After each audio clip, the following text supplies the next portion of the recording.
So, the Santa Teresa Hills, you see them every day on your way to school or work. They are the backdrops to some of the most beautiful sunsets. But what exactly goes on there? What is the history behind them?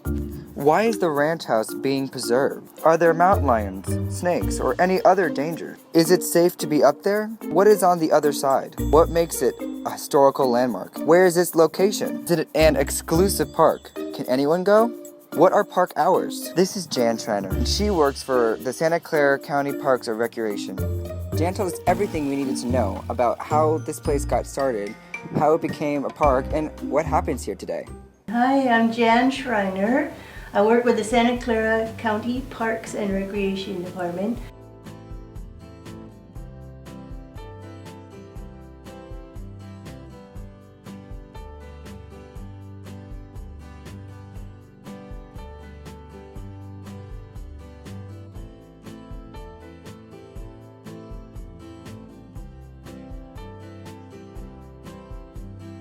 So why did parks keep this particular ranch house of all the ranch houses that were here in the Santa Clara Valley? An important piece of that was because of the Juan Bautista de Anza colonizing expedition.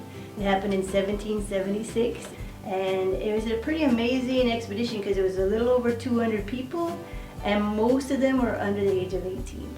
So I think that's amazing, and I think half of them were under the age of 12. So a lot of youth with that colonizing expedition, and one of them was a 14-year-old named Jose Joaquin Bernal.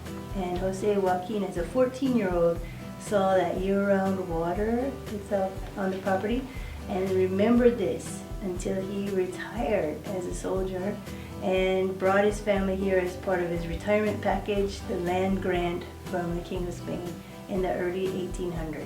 But I think it's just so cool that there were teenagers involved in very important steps, finding the place and then finding the significance of the place. So both Jose Joaquin Bernal and James Delgado. And to this day, we still have a lot of Eagle Scouts contributing projects, sometimes volunteering to help with things like movie nights here, where they have weird sci-fi movies and things about carnivorous plants and tarantulas and different things like that John does. So that's Bernal Ranch, the long history and sort of where we are today.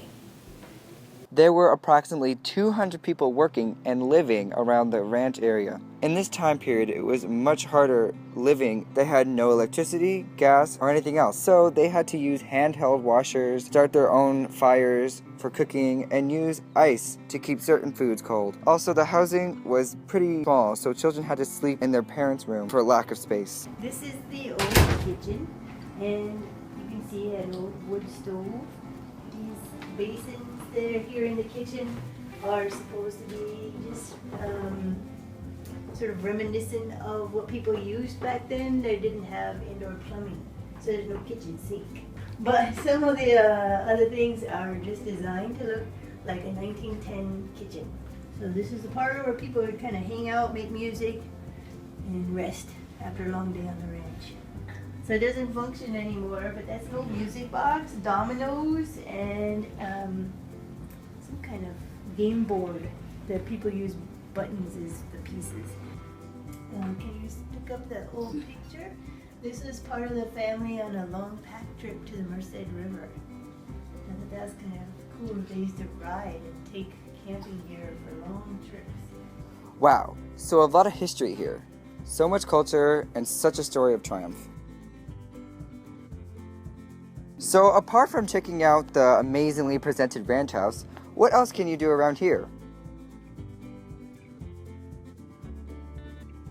Well, there's running, jogging, hiking, walking, biking, amazing wildlife, children and adult programs, parties, a golf course on the east end of the stretch,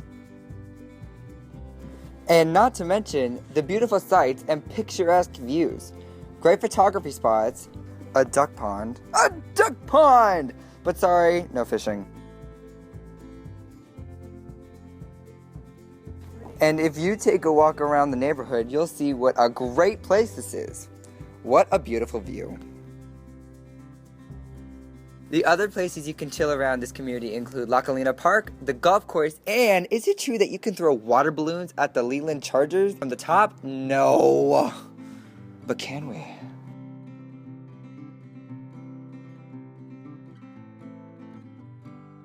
So next time you're jogging around these parks, a family walk, after dinner, or just a stroll around the park, remember all of the history here, the blood, sweat, and tears, all of it took to create the wonderful place we call home, and the many amazing people who beautified and maintained these parks today.